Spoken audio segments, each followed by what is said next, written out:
محمد وعلى آل سيدنا محمد كما صليت على إبراهيم وعلى آل إبراهيم في العالمين إنك حميد مجيد. قال الله تبارك وتعالى في كلامه المجيد: أعوذ بالله من الشيطان الرجيم. بسم الله الرحمن الرحيم. وقال لهم نبيهم إن الله قد بعث لكم طالوت ملكا قالوا أنى يكون له الملك علينا ونحن أحق بالملك منه ولم يؤت سعة من المال قال إن الله اصطفاه عليكم وزاده بسطة في العلم والجسم والله يؤتي ملكه من يشاء والله واسع عليم.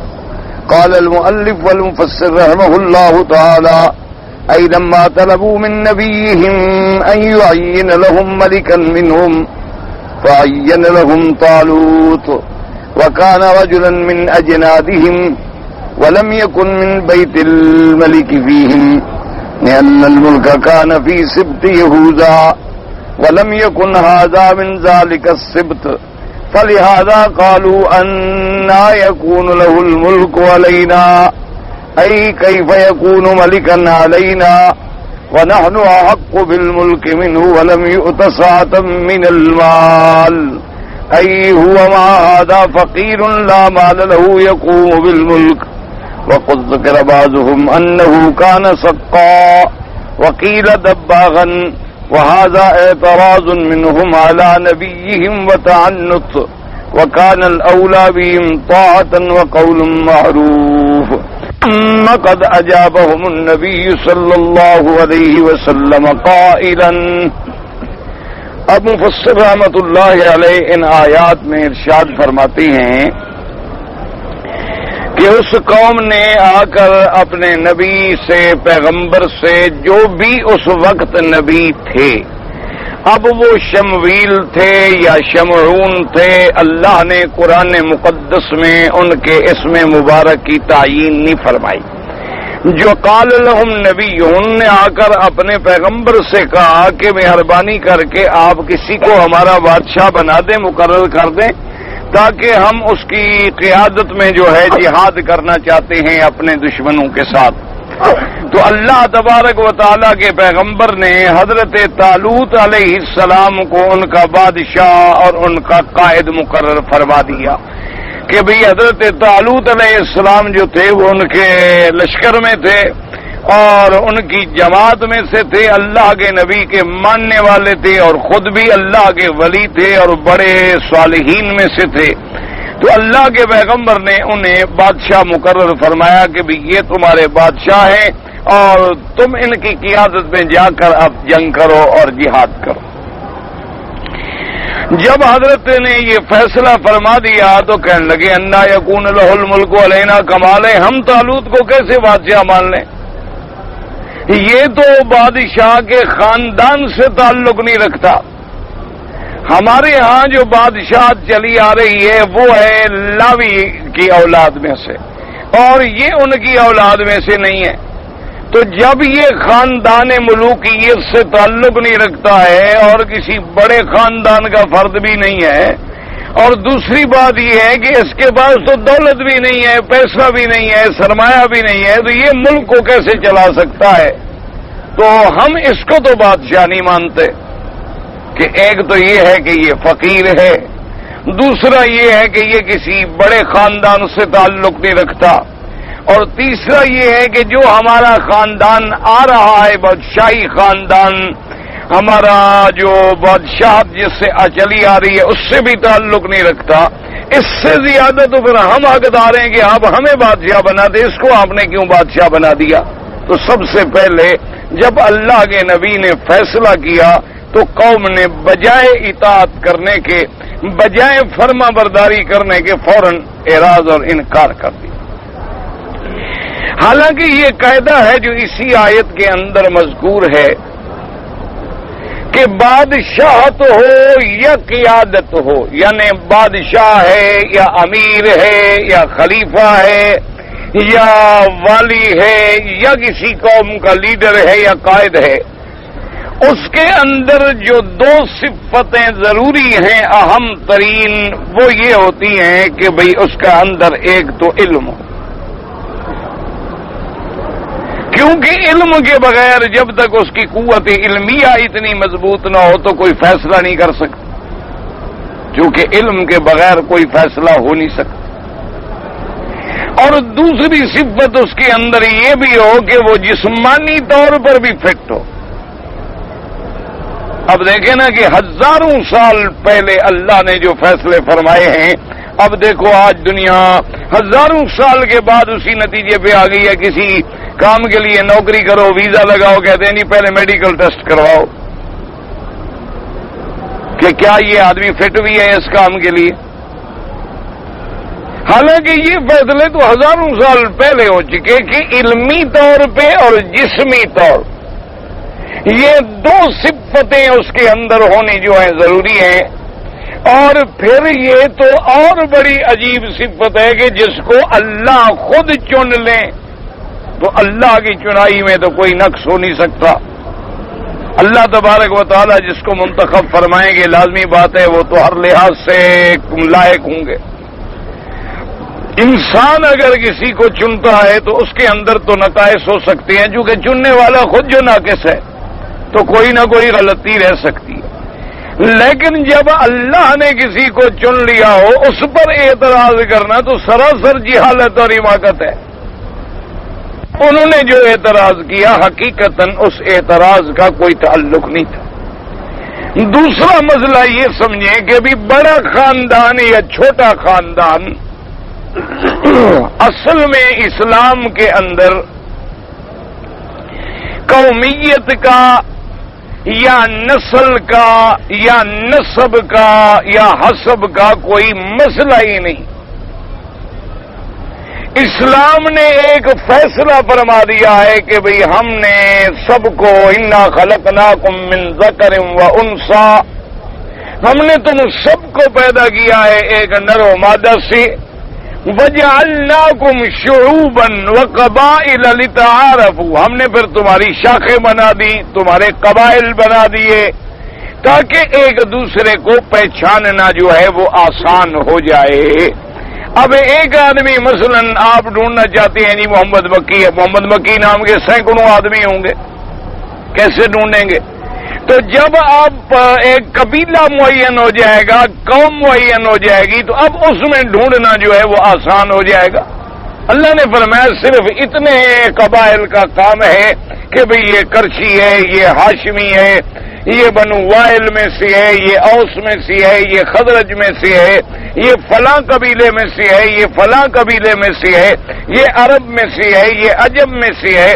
ورنہ اللہ نے فرمایا کہ میرے ہاں عزت والا کون ہے؟ ان اکرمکم عند اللہ اتقاکم، جو سب سے زیادہ اللہ سے ڈرنے والا ہوگا وہ اللہ کے ہاں زیادہ عزت والا ہوگا۔ وہاں یہ نہیں پوچھا جائے گا کہ جناب آپ بلوچ ہیں، آپ خان ہیں، آپ پشتون ہیں، آپ سندھی ہیں، آپ مہاجر ہیں، آپ انصار ہیں، وہاں تو اعمال میں تولا جائے گا۔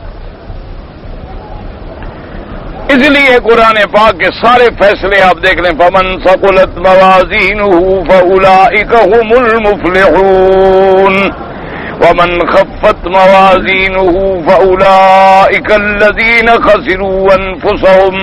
اللہ پاک نے فرمایا جس کے نامہ اعمال قیامت والے دن بھاری ہو گئے وہ کامیاب ہو گیا، اور جس کے اعمال صالحہ جو ہیں وہ ہلکے پڑ گئے وہ ناکام ہو گیا، وہ گھاٹے اور تروٹے میں پڑ گیا۔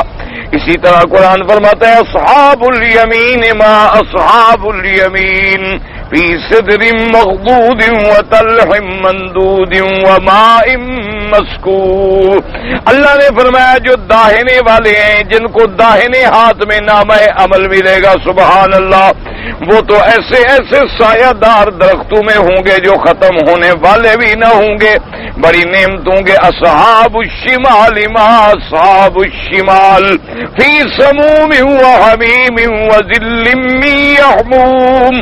اور فرمایا بائیں ہاتھ میں نامہ عمل جن کو ملے گا وہ تو گرم ہواؤں میں، وہ تو تپتے ہوئے پانیوں میں، وہ ایسے سائے میں جو ان کو کسی قسم کا فائدہ نہ پہنچا سکے، یعنی دھوئیں کے سائے ان پہ کر دیے جائیں گے.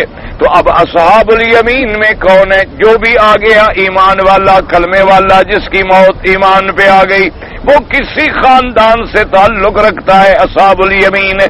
اصحاب الشمال میں کافر ہے، بائیں ہاتھ میں نامہ عمل ملا، چاہے وہ کسی خاندان سے تعلق رکھتا ہے. تو اس لیے اسلام کا جو فلسفہ ہے اس کو ہمیشہ یاد رکھیں کہ ابھی جہل کتنا بڑا مکے کا سردار ہے لیکن جہنم کا حقدار ہے.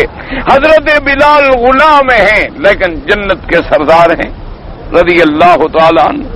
رنگ بھی کالا ہے، غلام بھی ہیں، ہے بھی حبش کے رہنے والے، مکے کے رہنے والے بھی نہیں ہیں. اسی لیے اقبال نے کہا تھا کہ بلال از حبش صہیب از روم ابو جہل ز مکہ اینچ بلج بیست. اس نے کہا تھا کہ خدا کی شان دیکھو کہ بلال حبش سے آیا، صہیب روم سے آیا، لیکن ابو جہل مکے میں پیدا ہوا اور جہنم میں گیا. اس لیے ہمیشہ یاد رکھیں کہ پہلا یہ اعتراض کرنا کسی پر کہ بھئی یہ چھوٹی قوم سے ہے، یہ بڑی قوم سے ہے، یہ جہل. ہاں یہ علیحدہ بات ہے کہ کچھ قومیں ایسی ہوتی ہیں جن کو اللہ نے شرف دیا ہے تو ان کو اس پر اعتراضنا نہیں چاہیے کہ دوسرے کو حقیر سمجھیں. بعض قوموں کو اللہ نے کچھ اونچا کر دیا، اللہ تبارک و تعالیٰ نے ان کو مثلاً ان میں نبی بھیج دیے، جیسے بنو اسرائیل میں اللہ نے نبی بھیجے.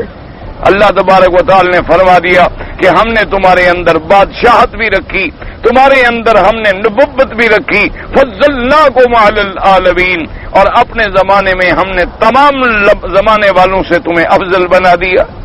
اسی طرح اللہ تبارک و تعالیٰ نے جیسے خاندان قریش میں محمد الرسول اللہ صلی اللہ علیہ وعلا آلہ واصحابہ وسلم تسلیما کثیرا کثیرا، اللہ کے کروڑوں صلاۃ و سلام ہوں میرے آقا پر. اللہ نے جب حضور کو قریش میں پیدا فرمایا تو قریش کی شان بھی بڑھ گئی. اسی طرح اللہ تبارک و تعالیٰ نے عرب کے اندر اپنا سب سے افضل نبی پیدا فرمایا. اللہ نے قرآن پاک بھی لغت عرب میں اتار دیا تو عرب کو فضیلت مل گئی. اللہ نے کعبۃ اللہ بھی عرب میں رکھا. اللہ تبارک و تعالیٰ نے اپنا آخری نبی بھی عرب میں پیدا فرمایا. اللہ نے قرآن بھی لغت عرب میں نازل فرمایا. اللہ نے اہل جنت کی زبان بھی عربی رکھی. اللہ تبارک و تعالیٰ نے عالم برزخ سے بھی زبان عربی رکھی تو عرب کو ایک فضیلت مل گئی. یہ کسی کو فضیلت مل جانا جو ہے یہ ایک علیحدہ بات ہے. کسی کو عمل کی بنا پہ بھی فضیلتیں ملی اور کسی کو اللہ تبارک و تعالیٰ نے جیسے اللہ نے بعض دنوں کو بھی فضیلت عطا فرما دی کہ اب جمعہ کا دن جو ہے وہ باقی دنوں سے افضل ہے. اللہ تبارک و تعالیٰ نے عرفات کا دن جو ہے وہ سارے سال سے افضل بنا دیا. اللہ تبارک و تعالیٰ نے 10 راتیں جو ذی الحجہ کی ہیں وہ اتنا ثواب ہے کہ اگر اعمال صالحہ کرو تو جہاد سے بھی زیادہ ثواب ہے. اور اللہ نے قرآن میں ان کی قسم بھی کھا لی، والفجر ولیال العشر. اللہ تبارک و تعالیٰ نے باقاعدہ قرآن مقدس میں بھی ان کا ذکر فرما دیا. اسی طرح اللہ نے رمضان المبارک کا مہینہ جو ہے اس کو بھی عزت عطا فرما دی کہ شہر رمضان الذی انزل فیہ القرآن. اللہ نے فرمایا یہ وہ مہینہ ہے رمضان المبارک کا جس میں اللہ نے اپنا قرآن اتارا ہے. اس میں لیلۃ القدر کو بھی اللہ نے فضیلت عطا فرما دی. تو یہ اللہ کی شان ہے. اللہ چاہتے ہیں تو زبان میں بھی فضیلت عطا فرماتے ہیں، اللہ چاہتے ہیں تو مکان میں بھی فضیلت عطا فرماتے ہیں، اللہ چاہتے ہیں تو انسان میں بھی فضیلت عطا فرماتے ہیں. لیکن یہ سب میرے اللہ کے ہاتھ میں ہے. کسی بندے کو یہ جیسے حق نہیں پہنچتا کہ جی اللہ نے حج کے دن جو ہیں ذی الحجہ میں رکھے ہیں، محرم میں کیوں نہیں رکھے؟ بندے کو کیا حق ہے؟ ذی الحج کا پیدا کرنے والا بھی اللہ ہے، محرم کے پیدا کرنے والے بھی اللہ ہے۔ کوئی کل کو یہ کہے جی لیلۃ القدر عجیب بات ہے، اللہ نے رمضان شریف میں تو رکھ دی لیکن شوال میں کیوں نہیں رکھی؟ تو یہ جہالت ہے، کیونکہ اللہ تبارک و تعالیٰ نے تمام دن بنائے، جس کو چاہے اونچا کر دے، جس کو چاہے نیچا کر دے۔ اللہ نے ساری زمین پیدا فرمائی، ساری دھرتی پیدا فرمائی، سب سے زیادہ عظمت عطا فرما دی کعبۃ اللہ کو، تو اللہ کی شان۔ اللہ نے سارے ملائکہ پیدا فرمائے کہ جن کی تعداد بھی کوئی نہیں جانتا، اللہ نے ان میں فضیلت دے دی 4 فرشتوں کو۔ اللہ نے لاکھوں نبی بھیجے لیکن سب سے افضل رسول پیدا فرمائے 313، اور ان میں 5 اولو العزم من الرسل، اور سب کا سردار اور خاتم بنا دیا محمد الرسول اللہ صلی اللہ علیہ وسلم علیہ الصلوۃ والتسلیم۔ تو اس لیے ہمیشہ یاد رکھیں کہ اللہ نے کچھ شرف تو دیے ہیں، لیکن کسی کو یہ حق نہیں پہنچتا کہ محض بر بنا قومیت کسی کی تنقیص کرے کہ بھی یہ چونکہ چھوٹی قوم کا ہے یہ اونچا ہو ہی نہیں سکتا۔ اللہ کی مرضی ہے، اللہ جس کو چاہے اونچا کر دے، جس کو چاہے ذلیل کر دے۔ اس لیے کہ فیصلہ ہے تو عز من تشاء و تذل من تشاء، اللہ جس کو چاہتے ہیں عزت عطا فرما دیں، جس کو چاہیں ذلیل کر دیں۔ بعض دیکھیں بڑے چھوٹے گھر کے لوگ ہوتے ہیں، اللہ کہیں سے کہیں انہیں پہنچا دیتے ہیں، اور بعض بڑے بڑے علمی گھرانوں کے لوگ، اعلی خاندانوں کے لوگ اللہ معاف کرے ذلت میں گر جاتے ہیں۔ تو یہ اللہ کے ہاتھ میں ہے ہر چیز۔ اس لیے اللہ نے فرمایا کہ بدبخت قوم کو دیکھو، خود تو مانگنے آئے کہ ہمارے لیے مہربانی کرو، بادشاہ مقرر کرو، جب مقرر کر دیا تو کہتے ہیں انا یکون لہ الملک علینا ولم یؤت سعۃ من المال، کہ اس کے پاس تو پیسے کوئی نہیں ہے، اس کے پاس دولت کوئی نہیں، جب یہ سرمایہ دار نہیں، پیسے والا نہیں، تو یہ کیسے بادشاہ بن سکتا ہے؟ اللہ معاف کرے، آج تک بھی قوموں کا وہی حال ہے۔ آج بھی کوئی اگر غریب ہے تو اس بیچارے کو تو ترقی کرنے کا کوئی حق نہیں۔ آپ دیکھ لیں غریبوں کے بچے بیچارے ساری زندگی پڑھتے رہیں، ڈگریاں حاصل کر لیں، نوکری بھی نہیں ملتی، بیچارے بوٹ پالش کرتے ہیں، چوکیدارا کرتے ہیں، مزدوریاں کرتے ہیں، اور جناب کوئی بڑے آدمی کا بیٹا ہو چاہے ہر امتحان میں ناکام ہو لیکن ڈگری بھی مل جاتی ہے، نوکری بھی مل جاتی ہے، عہدے بھی مل جاتے۔ یہی تو وجہ ہے نا جی، آج سارا نظام جو ہے نا دنیا میں جو چوپٹ ہو گیا ہے، یعنی بالکل ایسا معلوم ہوتا ہے کہ جیسے دن ہے ہی کوئی نہیں، ہم بس رات ہی رات ہے اور اس اندھیرے میں ہم بھٹک رہے۔ اس کی وجہ کیا ہے؟ اس کی وجہ یہی ہے کہ جب کسی کرسی پر، جب کسی عہدے پر نااہل آ جائیں گے تو پھر کیسے کامیابی ہوگی یا امن ہوگا؟ اس لیے میرے آقا نے 1400 سال پہلے اپنی امت کو خبردار کیا تھا، فرمایا اذا وسد الامر الى غیر اہلہ فانتظر الساعہ، او کما قال رسول اللہ صلی اللہ علیہ وسلم۔ آپ نے فرمایا جب کام جو ہیں نااہل لوگوں کے سپرد ہو جائیں بس پھر قیامت کا انتظار کرو اور کوئی حل نہیں۔ اب دیکھو نا جی کہ مسجد میں امام رکھتے ہو، اگر وہ امامت کا اہل نہیں ہے تو نتیجہ کیا ہے؟ دیکھ لیا آپ نے۔ اگر آپ ایک مؤذن کا تقرر کرتے ہیں اور وہ اذان دینے کا شرعاً اہل نہیں ہے، امام بناتے ہیں وہ شرعاً امامت کا اہل نہیں ہے، مدرس بناتے ہیں وہ شرعاً مدرس بننے کا اہل نہیں ہے، محتمم بناتے ہیں وہ شرعاً محتمم بننے کا اہل نہیں ہے، افسر بناتے ہیں وہ افسر بننے کا اہل نہیں ہے۔ یعنی آپ اس کو قانون کا افسر بنا رہے ہیں، وہ قانون جانتا ہی نہیں۔ آپ اس کو جناب صحت کی ذمہ داریاں سونپ رہے ہیں، وہ جانتا ہی نہیں کہ صحت کیا ہوتی ہے۔ تو نتیجہ کیا نکلے گا؟ آپ نے دیکھ لیا جو کچھ ہو رہا ہے کہ ہم کہہ رہے ہیں مذلت میں گرتے چلے جا رہے ہیں۔ اس لیے ہمیشہ بات تو صرف یہ ہوتی ہے کہ یہ مت دیکھو کہ وہ کون ہے، کالا ہے، گورا ہے، وہ قوم کس سے تعلق رکھتا ہے؟ کیا اس کے اندر جس کام کے لیے ہم منتخب کر رہے ہیں صلاحیتیں موجود ہیں کہ نہیں؟ اگر موجود ہیں بس وہ حقدار ہے، اس لیے اعتراض کرنا جو ہے وہ غلط۔ اب کہتی ہیں جو کسی نے تو اعتراض کیا کہ جی یہ تو سقا ہیں، یعنی پانی بھرنے والے۔ کسی نے اعتراض کیا جی دباغن، یہ تو رنگریز ہیں، کپڑوں کو رنگنے والے، یہ ہمارا بادشاہ کیسے بن سکتا ہے؟ حالانکہ یہ اعتراض ان کا نبی پر جو تھا یہ ان کی سرکشی کی دلیل تھی۔ ان کے لیے اولا تو یہ تھا، لازم یہ تھا کہ وہ اپنے پیغمبر کی اطاعت کرتے اور اچھی بات کہتے۔ ثم قد اجابهم النبی قائلا، پھر اللہ کے پیغمبر نے ان کے اعتراضوں کا جواب دیا۔ قال ان اللہ اصطفاه علیکم وزادہ بسطۃ فی العلم والجسم واللہ یؤتی ملکہ من یشاء واللہ واسع علیم۔ ان اللہ اصطفاه علیکم اختارہ لکم من بینکم واللہ اعلم بہ منکم یقول لست انا الذی اینت من تلقاء نفسی بل اللہ امرنی بہ لما طلبتم منی ذلک۔ پیغمبر نے فرمایا جاہلو اعتراض نہ کرو، اس کو تو اللہ تبارک و تعالی نے چن لیا ہے، اور میں نے اس کو بادشاہ کوئی اپنی مرضی سے، اپنی خواہش سے، اپنے ارادے سے نہیں بنایا، بلکہ تم لوگوں نے جب مطالبہ کیا تو اللہ نے مجھے حکم دیا کہ طالوت کو بادشاہ بناؤ، تو جب اللہ کسی کو چن لے تو میں کیا کر سکتا ہوں؟ وَزَادَهُ بَسْطَةً فِي الْعِلْمِ وَالْجِسْمِ وَهُوَ مَعَ هَذَا أَعْلَمُ مِنْكُمْ وَأَنْبَلُ وَأَشْكَلُ مِنْكُمْ وَأَشَدُّ قُوَّةً وَصَبْرًا فِي الْحَرْبِ وَمَعْرِفَةً بِهَا اے اتم علما وقامتا منکم۔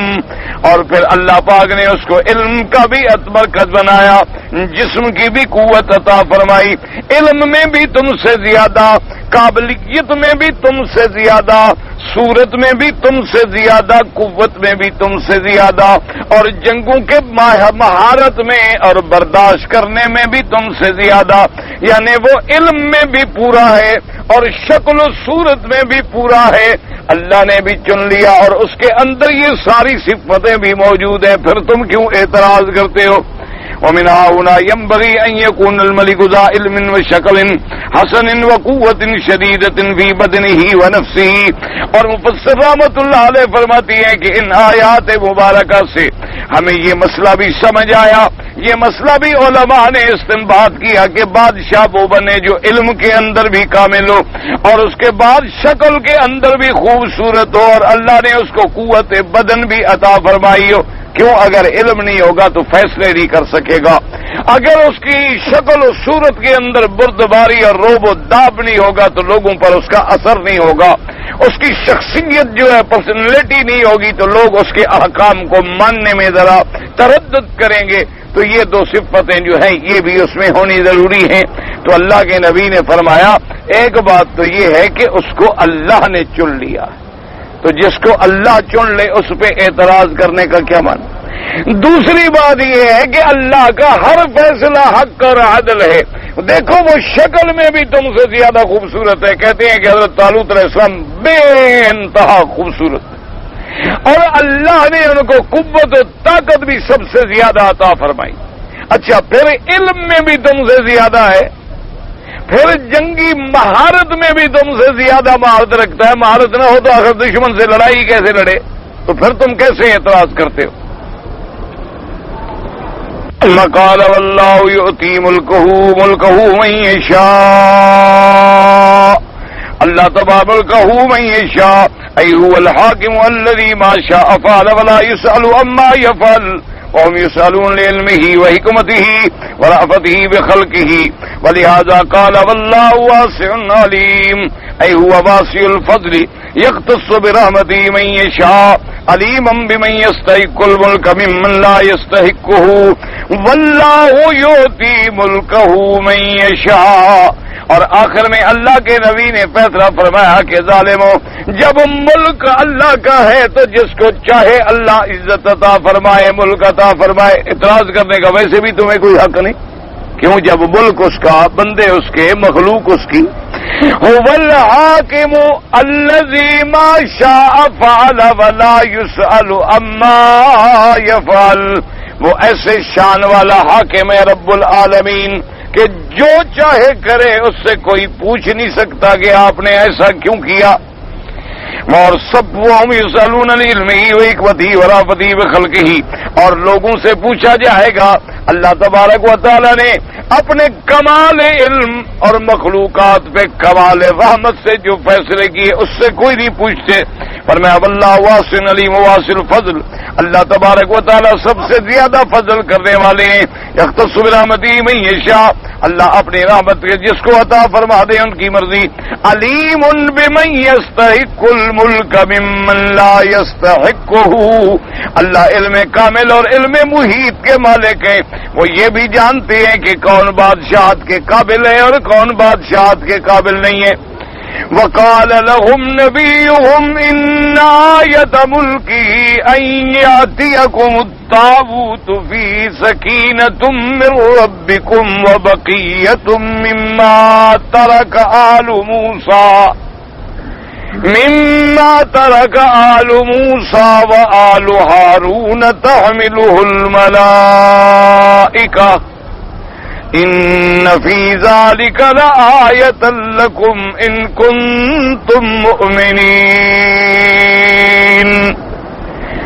اب جناب ان آیات مبارکہ میں اب خلاصہ یوں ہے کہ جب اللہ کے نبی نے ان کو سمجھایا کہ بھئی تمہیں اعتراض کرنے کا کوئی حق نہیں ہے، اور پھر طالوت علیہ السلام علم میں، شکل میں، سیرت میں، صورت میں، قوت میں، معرفت میں ہر لحاظ سے تم سے افضل ہے. تو اب جناب قوم جب لاجواب ہو گئی کہ بھئی جواب تو کوئی بنتا نہیں، تو اس کے بعد کہنے لگے اچھا جی چلو ہم آپ کی بات مان لیتے ہیں، لیکن کوئی نشانی تو ہو، ہمیں پتہ تو چلے نا کہ واقعی یہ ہمارا بادشاہ بن جائے گا تو ہم کامیاب ہو جائیں گے، ہم جنگ جیت جائیں گے. کوئی نشانی ہو، کوئی علامت ہو. مولا آپ کا کہنا جو ہے وہ کافی نہیں. حالانکہ نبی کی بات تھی، اللہ کے نبی کی بات کا کہنا ہی کافی ہوتا ہے جب اللہ کا نبی ایک بات کہہ دے. لیکن جب دلوں میں کھوٹ ہو تو پھر ایسی باتیں پیدا ہوتی ہیں. کہنے لگے جی بہرحال ہم آپ کی بات مان لیتے ہیں، ہم طالوت کو بادشاہ مانتے ہیں، لیکن کوئی ایسی نشانی ظاہر کرو کہ بالکل ہم سمجھ جائیں کہ بھی واقعی ہمارا بادشاہ ہے اور اس کی قیادت میں جو ہے ہم جنگ جیت جائیں. اللہ کے نبی نے دعا مانگی اللہ تبارک و تعالی سے کہ اللہ میاں میری قوم آپ جانتے ہیں. اللہ نے فرمایا کہ ٹھیک ہے ہم ان کو نشانی بھی دیتے. تو موسیٰ علیہ السلام کے زمانے میں اور ہارون علیہ السلام کے زمانے میں ایک لکڑی کا صندوق تھا جس کے اندر جو ہے حضرت موسیٰ علیہ السلام کے کچھ کپڑے بھی تھے، ان کا عصا بھی تھا، اور الواح تورات جن تختیوں پہ تورات لکھی ہوئی تھی وہ بھی تھی، اور کچھ تختیاں تورات کی ایسی بھی تھیں جو ٹوٹ گئی تو ان کو بھی آپ نے اسی صندوق میں محفوظ کر دیا تھا. اور وہ ساری چیزیں جو ہیں حفاظت سے، اس میں حضرت کے کچھ لباس بھی تھے، کچھ کپڑے بھی تھے، وہ محفوظ رکھا رہے. لازمی بات ہے کہ جب جن چیزوں کا تعلق اللہ کے نبی سے ہوتا ہے ان کی شان ہوتی ہے. اس میں کوئی شبہ ہے کہ اللہ کے پیغمبر کا کپڑا ہو یا اللہ کے نبی نے جو پگڑی مبارک اپنے سر پہ باندھی ہو یا جو چادر مبارک اللہ کے نبی نے استعمال فرمائی ہو. اسی لیے دیکھا نہیں کہ حضرت امیر معاویہ رضی اللہ تعالی عنہ کہ جب فوت ہونے کا وقت آیا تو انہوں نے وصیت فرمائی کہ میرے پاس 2 چادریں ہیں حضور پاک صلی اللہ علیہ وسلم کی جو میں نے اسی دن کے لیے محفوظ کر رکھی تھی کہ موت آئے تو مجھے انہی کے اندر دفن اور کفن کیا جائے، لہذا ان چادروں میں مجھے کفن دیا جائے اور کوئی کپڑا استعمال نہ کیا جائے. اس لیے ان چیزوں کو حضرت موسیٰ علیہ السلام اور حضرت ہارون علیہ السلام کے گویا تبرکات نبوت کی وجہ سے ایک بڑی عظمت حاصل تھی. بنو اسرائیل کے اندر ان کی بڑی حفاظت ہوتی تھی. لیکن جب جالوت بادشاہ نے ان پہ حملہ کیا، ان کو جب اس نے طاقت و تاراج کر ڈالا، یہ بڑی عجیب کہانی ہے۔ آج کل تو آپ دیکھ رہے ہیں نا کہ آج کل تو عیسائی یہودی بھی اکٹھے ہو گئے،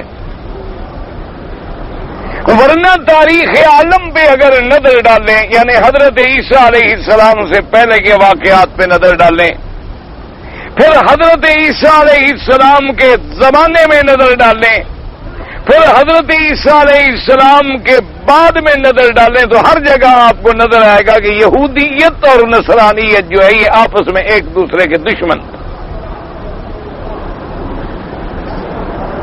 ان کی دشمنی کا یہ عالم تھا کہ یہودیوں کو موقع ملا، نصرانیوں کو انہیں تحت تیگ کر ڈالا۔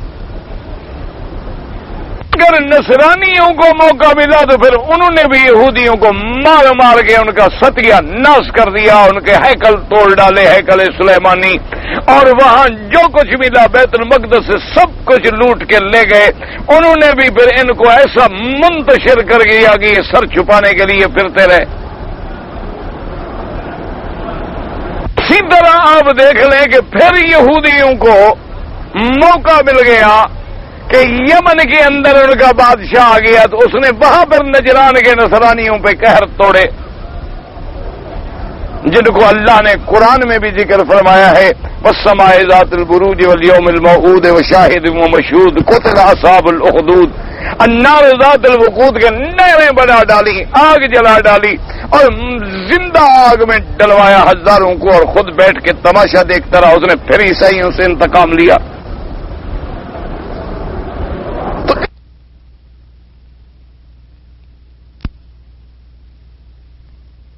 جیسے نصرانیوں کا دشمن مسلمانوں کا بھی دشمن رہا، لیکن عیسائی جو تھے وہ کچھ مسلمانوں کے قریب قریب تھے۔ اسی لیے قرآن نے بھی لکھا وَإِذَا سَمِعُوا مَا أُنزِلَ إِلَى الرَّسُولِ تَرَىٰ أَعْيُنَهُمْ تَفِيضُ مِنَ الدَّمْعِ مِمَّا عَرَفُوا مِنَ الْحَقِّ يَقُولُونَ رَبَّنَا آمَنَّا، کہ یہ عیسائی لوگ جو ہیں انہوں نے جب قرآن سنا تو دیکھا نہیں میرے نبی کی ان کی آنکھوں سے آنسو بہہ نکلے اور کہنے لگے اللہ ہمیں بھی ایمان نصیب فرما۔ اور یہ عیسائی راہب تھے کہ جب میرے آقا محمد الرسول اللہ صلی اللہ علیہ وسلم شام کے لیے تجارت کے لیے تشریف لے جا رہے تھے اپنے چچا کے ساتھ، تو وہ بحیرہ راہب جو ہے وہ نکلا، وہ عیسائیوں کا راہب تھا، وہ نکلا اور اس نے آگے ابو طالب سے کہا کہ تم محمد رسول اللہ کو واپس لے جاؤ صلی اللہ علیہ وسلم، انہیں مت لے جاؤ آگے، یہودی ان کے دشمن ہیں، نقصان پہنچائیں گے۔ تو وہ بھی عیسائی تھا۔ ابو طالب نے حضور کو واپس بھیجا مکہ میں۔ اسی طرح حضور کے زمانے میں پھر ایک جنگ ہوئی کہ یہودیت جو تھی وہ مل گئی فارس والوں سے، ان فارس والوں نے اور انہوں نے مل کر روم والوں کو شکست دی۔ روم میں عیسائی تھے، جب روم والوں کو شکست ہوئی تو مکے کے اندر مشرکین مکہ نے بھی بغلیں بجائیں، خوشیاں منائی، کہنے لگے دیکھا وہ جو بت پرست تھے نا، فارس والے تو بت پرست تھے نا، ایرانی نسل جو تھے، یہ تو فارس تھے، اصلاً بت پرست تھے۔ انہوں نے کہا وہ دیکھو بتوں کے پوجا کرنے والے، انہوں نے مدد کی یہودیوں کی، تمہارے اہل کتاب جیسے تم کہتے ہو ہم کتاب والے ہیں، اور تمہارے کتاب والے تو مر گئے، شکست کھا گئے۔ دیکھا نہیں کیسے رومیوں کو مارا ہے ہمارے بت پرستوں نے، تو بڑے خوشیاں منا رہے تھے۔ اللہ نے قرآن نازل کیا الف لام میم غلبت الروم فی ادنى الارض وهم من بعد غلبهم سيغلبون، کہ میرے نبی آپ ان کو کہہ دیں ٹھیک ہے اب روم شکست کھا گیا، لیکن یہ چند سالوں کی بات ہے، پھر ہم ان کو غالب کر دیں۔ تو عین خدا کی شان دیکھو کہ جس دن بدر میں مسلمانوں کو فتح ہوئی، اسی دن عیسائیوں کو، رومیوں کو فتح ہوئی ان کے خلاف، فارس کے خلاف۔ تو اب مسلمانوں نے خوشیاں منائی، ادھر عیسائیوں نے خوشیاں منائی کہ یار شکر ہے مسلمان کامیاب ہو گئے بت پرستوں پر،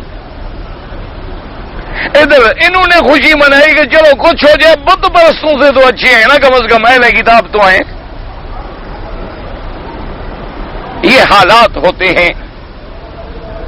جیسے آج کل بھی آپ دیکھتے ہیں بوسنیا میں کہ آج کل کروشیا والے کروش جو ہیں وہ لڑے ہیں سربوں سے. چلو سربوں کو تو مار پڑ رہی ہے نا، ورنہ مارنے والا بھی کوئی مسلمان نہیں ہے. ایشیائی جو ہیں وہ بھی مسلمان نہیں، لیکن چلو ایک دشمن کو تو مار پڑی نا، اللہ نے کوئی تو ان پر بھی مسلط کر دیا جو مسلمانوں کا بدلہ لے. ورنہ یہ نہیں ہے کہ وہ جو کو چھین لیں گے ہمیں دے دیں گے، وہ بھی مسلمانوں کو نہیں دیں گے. لیکن چلو ہمارے مشترکہ دشمن کو مار تو پڑ گئی نا. اب کم از کم جہاں بستیوں سے ہمارے مسلمان بھاگ رہے تھے اب وہ لاکھوں کی تعداد میں بھاگ رہے ہیں. جہاں مسلمانوں کے بچے کٹ رہے تھے اب ان کے بچے کٹ رہے ہیں. جہاں مسلمان بھوکے مر رہے تھے اب وہ ذلیل ہو رہے ہیں. اس وجہ سے تو خوشی ہو جاتی ہے نا، ورنہ وہ بھی کوئی مسلمان نہیں ہے. اسی طرح اب حضرت سلمان فارسی رضی اللہ تعالیٰ عنہ کے اسلام کو بھی سامنے رکھیں تو ان کو بھی عیسائی راہبوں نے یہ کہا تھا کہ اگر تم کامیابی چاہتے ہو، نجات چاہتے ہو، اب دنیا میں کوئی علم والے نہیں بچے، تم بھاگ جاؤ یہاں سے، نکل جاؤ مدینے میں پہنچو، وہاں ایک نبی آئے گا محمد الرسول اللہ صلی اللہ علیہ وسلم، اس کے غلام بن جاؤ. تو یہ کچھ قدرتی بات ہے کہ ان کی ہمیشہ آپس میں دشمنی، اور دشمنی بھی اس حد تک کہ قالت الیہود لیست النصارى علی شیء وقالت النصارى لیست الیہود علی شیء وہم یتلون الکتاب. وہ کہتے تھے یہ کچھ نہیں، وہ کہتے تھے یہ کچھ نہیں. اور دشمنی کی بھی اتنی بیان حد تھی کہ عیسائی کہتے تھے نعوذ باللہ کہ عیسیٰ خود خدا ہے، اور یہودی نعوذ باللہ کہتے تھے وہ تو ولد الحلال بھی نہیں ہے. یعنی دشمنیوں کا یہ عالم تھا. یہ تاریخ عجیب اپنے آپ کو دوہرا رہی ہے. یہ اس دور میں پہلی بار ہوا ہے کہ عیسائی بھی اور یہودیت و نصرانیت اب آپس میں اکٹھے ہو گئے ہیں کہ بھئی اصل دشمن ہمارا اسلام ہے، اس کو مٹانے کے لیے مل جاؤ. اور انہوں نے یعنی حیران ہوں گے آپ کے پوپ نے کہا کہ بھئی تم نے جو عیسیٰ علیہ السلام کو پھانسی پہ چڑھانے کا جرم کیا تھا نا، چلو ہم تمہارا وہ بھی معاف کرتے ہیں. یہ پہلا واقعہ ہے، ورنہ صدیوں پہلے عیسیٰ علیہ السلام کے زمانے میں، پھر عیسیٰ علیہ السلام کے زمانے کے بعد، پھر حضور کے زمانے سے پہلے، حضور کے زمانے کے بعد یہودیت و نصرانیت آپس میں دشمن تھے. مسلمانوں کے ساتھ عیسائی قریب تھا، حتیٰ کہ قرآن نے بھی واضح کیا لَتَجِدَنَّ أَشَدَّ النَّاسِ عَدَاوَةً لِلَّذِينَ آمَنُوا الْيَهُودَ وَالَّذِينَ أَشْرَكُوا وَلَتَجِدَنَّ أَقْرَبَهُم مَّوَدَّةً لِلَّذِينَ آمَنُوا الَّذِينَ قَالُوا إِنَّا نَصَارَىٰ ذَلِكَ بِأَنَّ مِنْهُمْ قِسِّيسِينَ وَرُهْبَانًا. اللہ نے فرمایا میرے نبی سب سے زیادہ دشمنی کرنے والے جو ہیں وہ یہودی ہیں یا مشرک ہیں.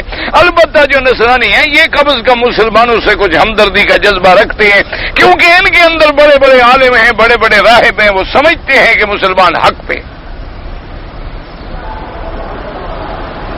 تو یہ اتفاقات ہیں. اللہ تبارک و تعالی قدرت کے سارے فیصلے ہوتے ہیں، اللہ جو چاہتے ہیں وہی ہوتا ہے. تو یہ ہر دور میں ایسے ایسے انقلابات جو ہیں آئے ہیں.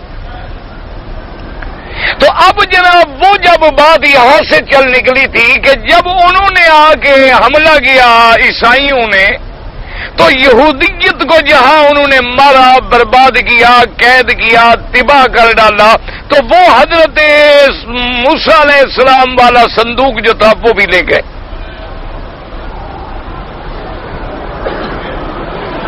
اب اللہ کے نبی نے فرمایا کہ بھائی تم اگر مانتے ہو تو اللہ پاک تمہیں ایک نشانی دکھاتے ہیں کہ وہ تابوت جس میں موسیٰ علیہ السلام نے تورات رکھی، عصا رکھا، اپنے کپڑے رکھے، جو تمہارے نزدیک ایک بہت بڑی برکت والی چیز تھی کہ جی ہمارے پاس پیغمبر کا ایک تحفہ ہے، اور جب تک وہ ہمارے اندر رہا ہم عزت سے رہے، جب وہ چھن گیا تو ہم ذلیل ہو گئے. اللہ تمہیں وہ واپس کر دیتے ہیں تاکہ تمہاری تسلی ہو جائے کہ بھی تمہیں پھر وہ تابوت یہ موسیٰ علیہ السلام جو ہے مل گیا. اور وہ واپس کیسے کریں گے کہ تحملہ الملائکہ، بیٹھے ہوں گے اللہ کے فرشتے، وہ صندوق اٹھا کے لے آئیں گے اور نبی کے سامنے رکھ دیں گے۔ تم اپنی آنکھوں سے دیکھ لو کہ جب اللہ تبارک و تعالی ہمیں وہ ہماری اتنی عظیم چھینی ہوئی نعمت جو ہے واپس دینے پہ قادر ہے تو ہمیں فتح بھی دے سکتے ہیں، پھر تو تمہاری تسلی ہو جائے گی۔ کہنے لگے جی بالکل ٹھیک ہے، پھر تو پکی تسلی ہو جائے گی، پھر تو پکی نشانی ہوگی نا کہ ہم جیت گئے، کامیاب ہو گئے، وہ ہمارا صندوق بھی ہمیں واپس مل گیا۔ اور پھر جو بادشاہ چھین کے ہمیں مار کے جنگ جیت کے وہ لے گیا، اس سے لے کر آنا کوئی معمولی سی بات تو نہیں تھی نا۔ اور پھر بغیر لڑائی کے بغیر جھگڑے کے فرشتے اٹھا کے ہمیں دے دیں تو ہمیں یقین آ جائے گا کہ فرشتے ہماری مدد کریں گے، اور جب ہماری مدد کریں گے تو پھر ہمیں کوئی شکست دے ہی نہیں سکتا۔ تو اس لیے ان آیات میں اللہ پاک نے فرمایا وقال لهم نبیہم، اللہ کے نبی نے ان سے فرمایا کہ بدبختو ان آیت ملک ہی، طالوت کی بادشاہی کی نشانی یہ ہے کہ ان یاتیکم التابوت، کہ وہ تابوت جو ہے تمہیں واپس ملے گا، فیہ سکینۃ من ربکم، تمہارے لیے اس میں رحمت بھی ہے، وبقیۃ مما ترک آل موسیٰ وآل ہارون، اور جو موسیٰ علیہ السلام اور آل ہارون علیہ السلام کی چیزیں تھیں وہ بھی ان کے اندر محفوظ ہیں۔ اور وہ تابوت کیسے آئے گا؟ تحملہ الملائکہ، وہ فرشتے اٹھا کے لائیں گے۔ ان فی ذلک لآیۃ لکم ان کنتم مؤمنین، اللہ نے فرمایا اس میں تمہارے لیے بہت بڑی نشانی ہے، لیکن اگر شرط ہے کہ تم ایمان لانے والے بنو۔ یقول لهم نبیہم ان علامۃ برکت ملک طالوت علیکم ان یرد اللہ علیکم التابوت الذی کان اخذ منکم فیہ سکینۃ من ربکم معناہ فیہ وقار وجلالۃ، اللہ کے پیغمبر نے ان سے کہا کہ حضرت طالوت کی بادشاہی کی علامت یہ ہے کہ ان کی برکت سے کہ وہ تابوت جو تم سے چھن گیا تھا وہ تمہیں واپس مل جائے گا، اس میں تمہارے لیے وقار بھی ہے، عزت بھی ہے۔ قال عبد الرزاق المعمر قتادہ فیہ سکینۃ نئی وقار، وقال الربیع رحمۃ، وقضى روى عن الاوفی عن ابن عباس، وقال ابن جریر سألت عطاء عن قوله فیہ سکینۃ من ربکم قال ما تعرفون من آیات اللہ فتسکنون الیہ۔ سکینۃ من ربکم کا کیا معنی؟ انہوں نے فرمایا کہ جیسے تم کوئی نشانی دیکھو اور تمہارے دل کو تسکین و قرار ہو جائے۔ وَقَدَا قَالَ الْحَسَنُ الْبَصْرِيُّ رَحِمَهُ اللَّهُ تَعَالَى وَقِيلَ السَّكِينَةُ تَسْطُمُّ مِنْ ذَهَبٍ كَانَتْ تَغْسَلُ فِي قُلُوبِ الْأَنْبِيَاءِ آتَاهَا اللَّهُ مُوسَىٰ عَلَيْهِ السَّلَامَ وَدَفِيهِ الْأَلْوَاحَ، اور بعض علماء نے کہا کہ السکینہ سے مراد کیا ہے؟ تستن من ذهب، وہ سونے کا ایک تھال تھا جس کے اندر اللہ نے انبیاء علیہ السلام کے دلوں کو غسل دلوایا ملائکہ سے، اور پھر وہ تھال حضرت موسیٰ علیہ السلام کو مل گیا، اور آپ نے اس کے اندر اللہ نے جو تورات کے الواح عطا فرمائے تھے وہ رکھ دیے تھے۔ ورواہ الصدی النبی مالک ابن عباس وقال سفیان الثوری عن سلمۃ بن قہیل کان ابی الاحوص عن علی قال السکینۃ لا وجہ کوجہ الانسان ثم ہی روح نفافا۔ حضرت علی سے ایک قول نقل کیا گیا ہے کہ سکینت ان سے مراد کیا ہے؟ انہوں نے کہا کہ وہ کوئی ایسی چیز تھی اس کا بھی چہرہ تھا جیسے چہرے انسان کا چہرہ ہوتا ہے، اور اس کے اندر بھی روح کی آمیزش تھی، جیسے روح کی وجہ سے حرکت پیدا ہوتی ہے اس کے اندر یہ چیز بھی تھی۔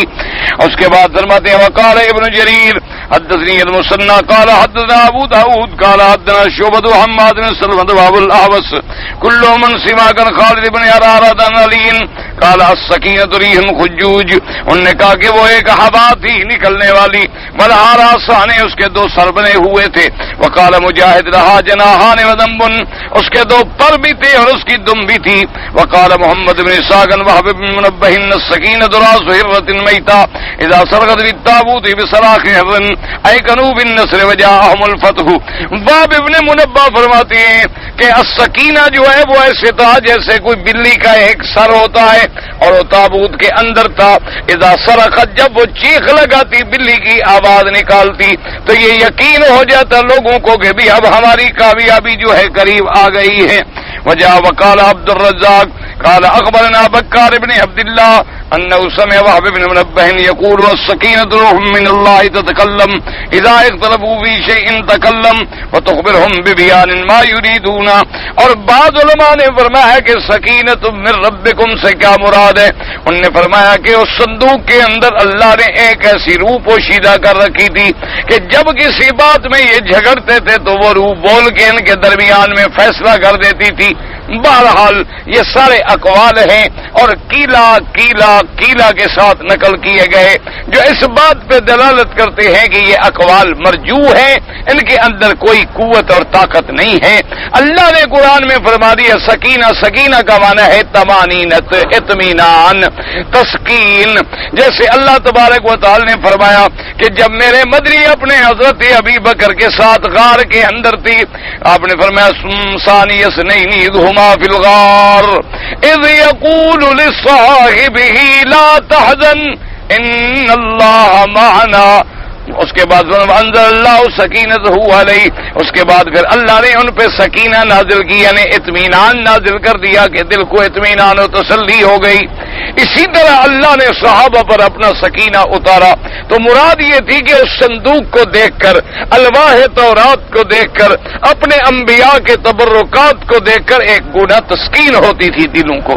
باقی یہ کہنا کہ وہ بلی کا سر تھا یا کوئی ہوا تھی یا کوئی روح تھی، اندر سے کبھی آواز آتی تھی، یہ سب باتیں ہیں جو روایات اسرائیلیہ سے لوگوں نے نقل کی ہیں اور ان کے نتیجے یہ نکلے ہیں کہ آج کل لوگوں نے ایسے ایسے صندوقیں بنا لی، اندر سر رکھے ہوئے ہیں، کوئی بلی کی شکل ہے، کوئی کسی کی شکل ہے، کوئی کسی کی شکل. اللہ تبارک و تعالی رحمت فرما دے. تو اصل بات یہ ہے کہ قاعدہ یہ ہوتا ہے، علماء نے فرمایا ابہموہ کما ابہمہ اللہ، اگر اللہ کسی چیز کو کھول کے بیان نہ کریں تم بھی بحث میں نہ پڑو. مثلا اللہ نے فرمایا کہ اصحاب کہف تھے، آمنا بس تھے. اب بھی ان کے نام کیا تھے، باپ کا نام کیا تھا، دادے کا نام کیا تھا، نسب کیا تھا، نسل کیا تھی، حالانکہ وہ بھی حضرت عیسیٰ علیہ السلام کے ماننے والے تھے. جو چیز اللہ تبارک و تعالی مبہم چھوڑ دیں اس کی وضاحت میں بلا وجہ آدمی کو محنت کرنے کی ضرورت. بس اللہ نے فرمایا سکینۃ من ربکم، خلاص کافی. وقوله وبقية مما ترك آل موسى وآل هارون. قال ابن جرير قال أخبرنا ابن مسنى حدثنا أبو الوليد قال حدثنا حماد داود بن أبي هند بن باز في هذه الآية وبقية مما ترك آل موسى وآل هارون قال عصاه. انہوں نے کہا ایک عصا تھا موسیٰ علیہ السلام کا، ورزاز الالواح، اور کچھ تختیوں کے ٹکڑے تھے. وقضا قال قتادہ والسدی والربیع بن ذکر مزار والتورات کے تورات بھی تھی. وقال ابو صالح وبقیۃ مما ترک آل موسیٰ، یعنی عصا موسیٰ وعصا ہارون ولوحین من التورات والمن. ان میں کیا تھا؟ موسیٰ علیہ السلام کا عصا، ہارون علیہ السلام کا عصا تھا اور تورات کے دو الواح تھے. اور اسی طرح وہ من جو اللہ تبارک و تعالیٰ بطور غذا کے اتارتے تھے. وقال عطیۃ بن سعد عصا موسیٰ وعصا ہارون وثیاب موسیٰ وثیاب ہارون. حضرت موسیٰ علیہ السلام اور حضرت ہارون علیہ السلام کے عصا بھی تھے، کپڑے بھی تھے. ورزاز الالواح، اور ان الواح کی کچھ ٹکڑے بھی تھے جن پہ تورات لکھی تھی. قال ابو الرزاق سألت الثوری عن قوله وبقية مما ترك آل موسى وآل هارون. وقال منهم من يقول قفيز من من. انہوں نے کہا ایک بوری کے اندر وہ من جو اللہ اتارتے تھے، من و سلوا وہ بھی تھے. ورزاح الالواح اور یقول العصا والنعلان، اور بعد نے کہا اس میں موسیٰ علیہ السلام کا ایک جوڑا جوتیوں کا بھی تھا اور آپ کا عصا بھی تھا. وقوله تبارک و تعالی تحملہ الملائکہ. قال ابن جریج قال ابن عباس جاءت الملائکة تحمل التابوت بین السماء والارض حتی وضعت بین یدی طالوت والناس ينظرون. اللہ نے فرشتے بھیجے آسمان و زمین کے درمیان میں، اس تابوت کو اٹھا کے لائے اور طالوت کے سامنے رکھ دیا اور لوگ دیکھ رہے تھے کہ تابوت آ رہا ہے. وقال الصبح يسوع التابوت فی دار طالوت، یعنی صبح کو وہ اس کی حویلی میں موجود تھا. فآمنوا بنبوت شمعون واتاؤوا طالوت، اب انہوں نے نبی کی نبوت پر بھی ایمان لے آئے اور طالوت کی بادشاہت کو بھی مانا. وقال عبد الرزاق الصوري عن بعض الشياخ جاءت به الملائكة تسوقه على عجلة على بقرة. اور بعض روایات میں یہ بھی آیا ہے کہ فرشتے ایک گاڑی پہ لائے جس کو آگے جو ہے بیل کھینچ رہے تھے. وقیل على بقرتين ذكر غيره ان التابوت كان بريحا وكان المشركون لما اخذوه وزوه في بيت آلهتهم طار صنمهم الكبير واصبح التابوت على راس الصنم فانزلوه وزوه تحته واصبح كذلك وسمروه تحته واصبح الصنم مكسور القوائم ملكا بعيدا فعلموا ان هذا امر من الله لا كبر لهم به فخرج التابوت من بلدهم فوضعوه في بعض القرى فصاب اهلها داعا في رقابهم فامرتهم جارية من سبي بني اسرائيل ان يردوه الى بني اسرائيل حتى يخلصوا من هذا الداء فعملوا على بقرتين وسارتا به لا يقربوا احد الا مات حتى اقتربتا من بلد بني اسرائيل فكسرتا عن نيرين ورجعتا وجاء بنو اسرائيل واخذوه وقيل انه تسلمه داؤد علیہ السلام. اب جناب بعض لوگوں نے یہ واقعہ بھی لکھا ہے کہ یہ مشرکین جو تھے وہ لے آئے تھے جب یہ تابوت تو انہوں نے کیا کیا کہ اپنے مندر کے اندر لا کے اس کو نیچے رکھا اور اپنے بڑا بت جو تھا بڑا خدا بنایا ہوا تھا اس کے اوپر رکھ دیا. اب جب صبح کو گئے تو کیا دیکھتے ہیں کہ بت نیچے ہے وہ صندوق اوپر رکھا ہوا. انہوں نے کہا یہ تو ہمارے خدا کی توہین ہو گئی. انہوں نے پھر صندوق کو نیچے کر دیا اور اپنے بت کو اوپر رکھ دیا. دوسرے دن جب آئے دیکھتے ہیں تو بت صاحب پھر نیچے ہیں اور صندوق پھر اس کے اوپر ہے.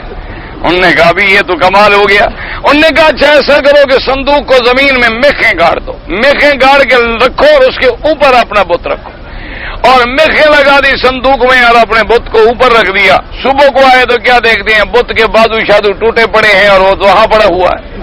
انہوں نے کہا بھی یہ صندوق تو ہمارے خدا کو بھی مار گیا, لہذا نکالو اس کو. نکال کے ایک بستی میں رکھا ہے. بستی میں رکھا تو وہاں بیماری پھیل گئی, وہاں لوگ مرنے لگ گئے. اس کے بعد ایک بنی اسرائیل کی ایک لڑکی تھی, اس نے کہا یہ سب کو کھا جائے گا, واپس کرو بنو اسرائیل کو اس کو. تو انہوں نے پھر ایک گاڑی جیسے ہوتی ہے جیسے بیل آگے لگتے ہیں ہمارے دیہاتوں میں تو عام ہوتی ہے, اس پہ رکھا اور اس کو اسی علاقے کی طرف دھکیل دیا. بس جب وہاں چلا جائے گا تو وہ خود لے لیں گے. تو پھر انہوں نے بنو اسرائیل نے واپس لیا. یعنی ایک روایت یہ بھی ہے, لیکن یہ بات ساری غلط ہے. جب قرآن نے کہہ دیا تحملہ الملائکہ فرشتے لے آئے تو بات ختم ہو گئی. ولما قام الیہما خرج من فرحہ بذلک وقیل شعبان منہم واللہ اعلم. بس داؤد علیہ السلام کو ملا سب باتیں ہیں.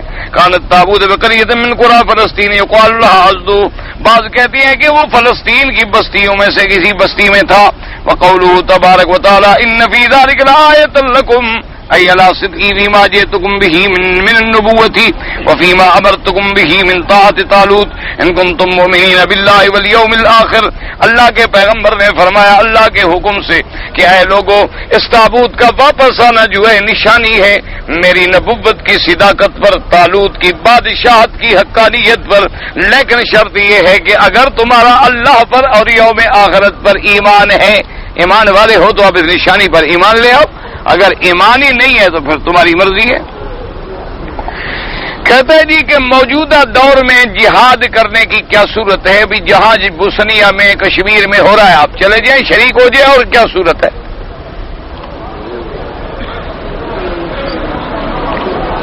صورت جو ہے وہ تو بڑی واضح ہے نا جی کہ بھئی اس وقت کشمیر میں بھی جہاد ہے اور بوسنیا میں بھی جہاد ہے.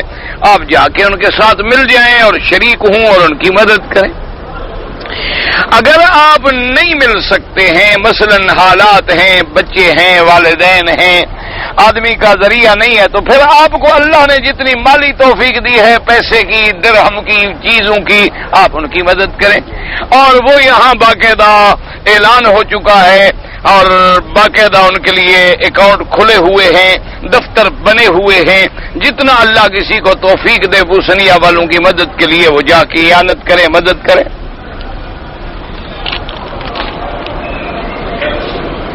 جی کہ میں غسل کے وقت وضو کرتا ہوں, اسی وضو میں نماز پڑھتا ہوں, کیا یہ جائز ہے؟ بالکل جائز ہے. آدمی قاعدہ ہی یہی ہے کہ اگر غسل کرنے سے پہلے آپ نے وضو کر لیا, یعنی عام جو غسل ہے ہم گرمی کے لیے کرتے ہیں, ایک غسل ہے کہ بھئی غسل ہے جنابت, یعنی کیا معنی میاں بیوی ملے یا احتلام ہو گیا, اب آدمی کو غسل کرنا ہے.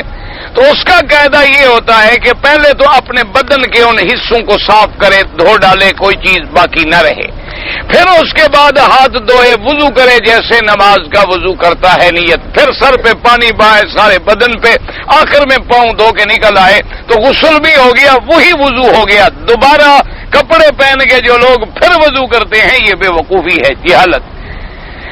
جب وہ لوگ یہ سمجھتے ہیں کہ جی اس وقت ہم ننگے تھے، کپڑے نہیں تھے بدن پہ تو وضو کہتے، تو غسل کیسے ہو گیا ننگے کا؟ اللہ کے بندے، اگر ننگے ہونے سے غسل ہو جاتا ہے تو وضو کیسے نہیں ہوتا؟ وضو تو چھوٹی چیز ہے، غسل تو بڑی چیز ہے۔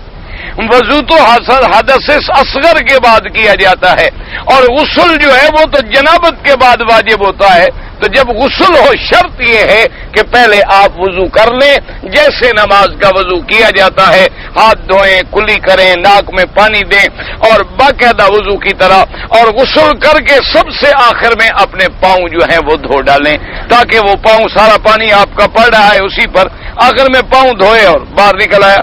اور اسی طرح اگر وہ جگہ ایسی ہے کہ آپ کا بدن سے پانی گرتا ہے اور بہتا چلا جا رہا ہے، آپ کے پاؤں اس میں نہیں ڈوبتے، تو وہی دھونا بھی کافی ہو جاتا ہے۔ جمعہ کی نماز 2 فرض کے بعد 4 سنتیں جو ہیں وہ مؤکدہ ہیں یا غیر مؤکدہ؟ امام ابو حنیفہ رحمۃ اللہ علیہ کے نزدیک تو 4 سنتیں بعد میں مؤکدہ ہیں، 4 پہلے بھی اور 4 بعد میں بھی، اور باقی ائمہ کے نزدیک 2 سنتیں پہلے اور 2 سنتیں بعد میں۔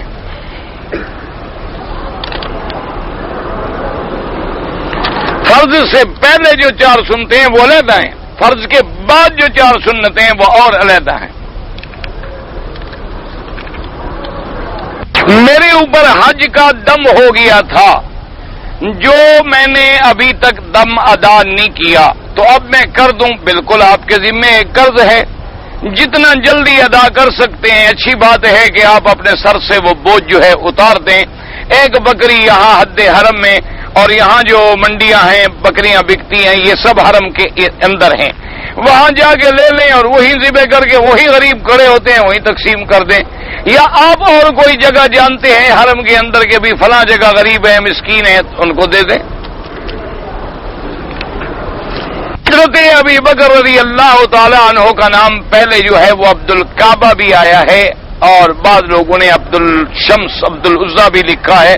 بہرحال اب آپ کا نام عبداللہ اور پھر کنیت ابی بکر اور لقب صدیق رضی اللہ تعالی عنہ۔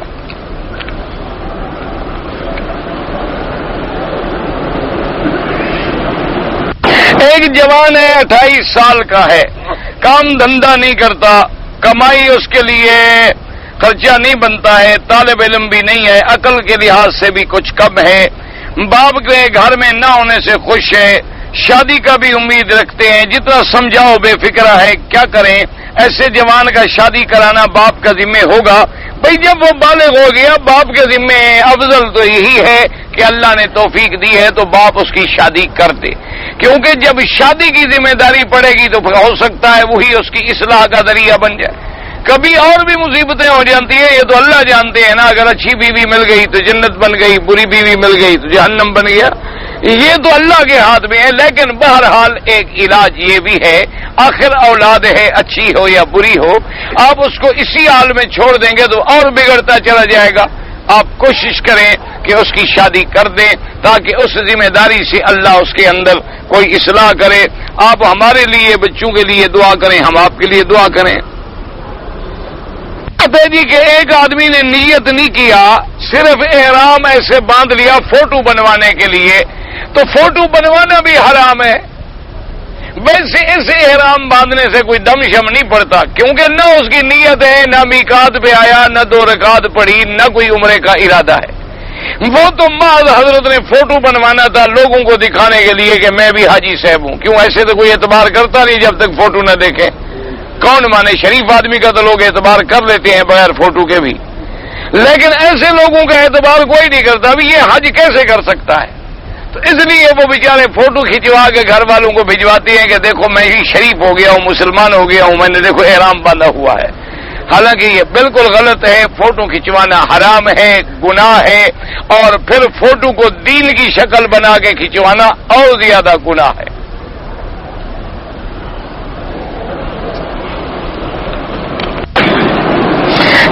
بھی میں نے بعض آدمیوں سے سنا ہے کہ مومنین جو ہیں ایمان والے لوگ ان کی ارواح جو ہیں وہ زمزم کے کنویں میں جمع ہوتی ہیں اور کافروں کی روحیں جو ہیں وہ برہوت ایک کنواں ہے حضرموت کے علاقے میں یمن میں اس میں جمع ہوتی ہیں. کیا یہ بات درست ہے؟ بھئی برہوت تو دور ہے، زمزم تو قریب ہے. یہاں جا کے کسی روح کو پکڑو، یہ تو کوئی دور ہے ہی نہیں نا زمزم کا مسئلہ. زمزم بالکل تمہارے قریب ہے، کنواں قریب ہے، ہر چیز موجود ہے. وہاں کام کرنے والے بھی اپنے مسلمان لوگ ہیں، اس کو کہو بھی میں نے روحوں سے ملنا ہے، مجھے اس کے اندر پھینکو، میں ذرا ملا ہوں. اللہ کے بندے یہ سب جھوٹی بات ہے. جب اللہ نے فرما دیا کہ ارواح مومنین کے دو مقام ہیں، ان الابرار لفی علیین، مومنین کی ارواح جو ہیں وہ اعلیٰ علیین میں ہیں اور کفار کی ارواح جو ہیں وہ سجین میں ہیں.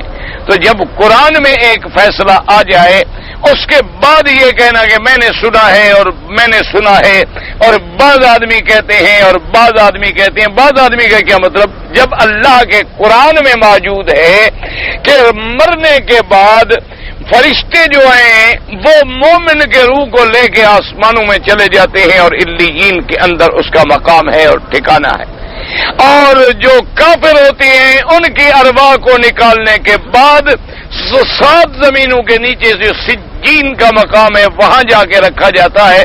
تو لہذا بات ہی ختم ہو گئی. پھر اپنے عقل لڑانے کی کیا ضرورت ہے کہ آدمی بلا وجہ لڑاتا رہے کہ زمزم کے اندر ہوتے ہیں اور برہوت کے اندر ہوتے ہیں اور فلاں جگہ ہوتے ہیں اور فلاں جگہ ہوتے ہیں. اصل میں یہ سب باتیں جو ہیں اقوال ہوتی ہیں، یعنی بعض لوگوں نے کتابوں میں ایسے لکھ دیا، لیکن جو چیز قرآن و حدیث کے خلاف ہے وہ کوئی حجت نہیں ہوتی ہمیشہ. اچھا، بعض اوقات یہ ہوتا ہے کہ بعض جو لوگ گزرے ہیں نا جی، تو وہ بعض بزرگ اپنے مثلاً کسی عبادت میں تھے، کسی خیال میں تھے، انہیں کوئی چیز اپنے خواب میں یا ان کے سامنے کوئی چیز کا منکشف ہو گیا، ان نے بات کی، وہ حجت نہیں ہوتی شریعت. وہ باتیں حجت نہیں ہوتی شریعت میں. شریعت کے اندر حجت جو باتیں ہیں وہ اللہ کا قرآن ہے، سنت محمد مصطفیٰ ہے، اسی طرح اجماع ہے، اور اس کے بعد جو ہے اگر پھر ان میں مسائل نہ ملے قیاس، وہ بھی قرآن و سنت کے تابع. واللہ تعالی عالم وعلمہ اتم. اللہم صلی علی سیدنا محمد وعلی آل سیدنا محمد کما صلیت علی ابراہیم وعلی آل ابراہیم فی العالمین انک حمید مجید. یا اللہ یا رحمان یا رحیم یا حی یا قیوم یا ذا الجلال والاکرام. یا الہ لا الہ کل شیء الہ واحد لا الہ الا انت. اللهم انت الميسر لكل عسير وانت على كل شيء قدير. اللهم يسر امورنا وامور اولادنا وامور اخواننا وامور المسلمين. اللهم اصلحنا واصلح بنا واصلح اولادنا واولاد المسلمين. اللهم اصلح احوالنا واحوال المسلمين. اللهم فرج هم المهمومين ونفس كرب المكروبين واقض الدين عن المدينين واشفنا واشف مرضانا ومرضى المسلمين. اللهم إنا نعوذ بك من جهد البلاء ودرك الشقاء وسوء القضاء وشماتة الأعداء. اللهم